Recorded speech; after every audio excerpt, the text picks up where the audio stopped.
한국의 문화들이 해외에서 큰 인기를 끌며 한국으로 오는 관광객들이 점점 늘어나고 있습니다.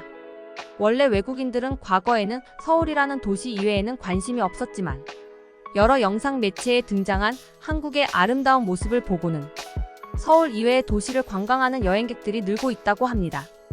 그리고 이런 현상을 더욱 가속화한 것이 바로 한국의 우수한 대중교통이라고 하는데요. 한국의 여러 도시를 찾는 관광객들은 물론이고 오랫동안 한국에 산 외국인들 역시 한국의 우수한 대중교통을 칭찬한다고 합니다. 이런 상황 속 중국의 한 여배우가 한국에 다녀와 올린 SNS의 글로 인해 중국에서 큰 논란이 되고 있다고 하는 놀라운 소식이 전해졌다고 합니다. 과연 무슨 일이 일어난 것인지 지금부터 알아보도록 하겠습니다. 안녕하세요. 정보보존 법칙입니다. 영상을 보시기 전 구독과 좋아요 부탁드립니다. 여러분들의 지원은 컨텐츠 제작에 큰 도움이 됩니다. 살다 보면 종종 여행이나 출장 등을 이유로 멀리 이동해야만 할 때가 있습니다. 물론 자가용을 이용해 이동할 수도 있겠지만 장시간 운전은 꽤 고된 일이기에 대중교통을 통해 이동하는 경우가 많죠. 특히 고속버스는 가장 많은 사람이 이용하는 대중교통 중 하나입니다. 그런데 이런 고속버스를 자주 이용하는 것은 비단 한국인들뿐만이 아니었습니다.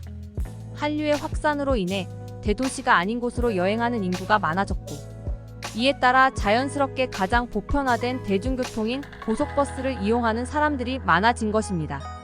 이런 상황 속에 중국의 인기 스타였던 자오웨이라는 연예인도 한국의 대중교통을 경험하고는 극찬을 했다고 합니다.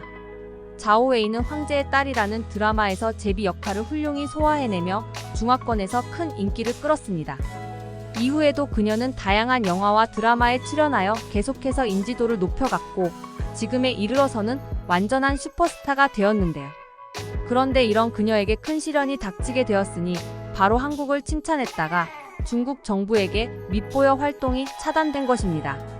계속해서 중국의 정부로부터 위협을 받게 되자 그녀는 한국으로 탈출해오게 되었습니다. 과거 아시아송 페스티벌에 중국 대표로 한국에 온 적이 있던 그녀는 한국의 일처리 속도를 비롯한 여러 시스템에 대해 극찬을 한 바 있었고 때문에 중국 정부로부터 불이익을 당한 그녀는 한국으로 도망쳐 오게 된 것입니다. 그런 그녀가 한국에 와서 가장 놀란 것은 바로 대중교통이었습니다.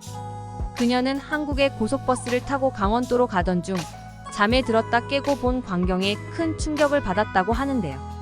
그 광경은 바로 승객들이 자신의 쓰레기를 들고 내려주는 모습이었습니다.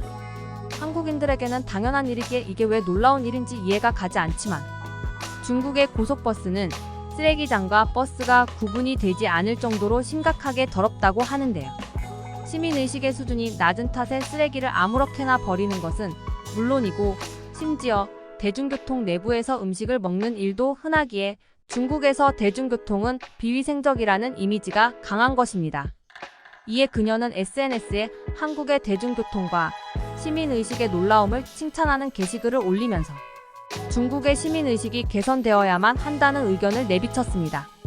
당연히 한국의 대중교통을 경험해보지 않은 중국인들은 그녀가 중국 정부에게 미움을 받은 것에 대한 안갚음으로 한국을 억지로 치켜세운다고 생각하고는 그녀에게 심한 비난의 말들을 내뱉었습니다. 한때 좋아했는데 한국에 가더니 매국노가 되어버렸다. 평생 중국에 돌아올 생각은 하지 말아라 등의 원색적인 비난들은 물론이고 심지어는 사건과 관련 없는 인신공격들까지 가했죠. 이렇게 한국의 우수한 대중교통을 이용하고 놀란 중국의 대스타였던 자오웨이의 일화에 대해 알아보았습니다. 지금까지 정보보존 법칙이었습니다. 영상이 재밌으셨다면 구독과 좋아요 부탁드립니다.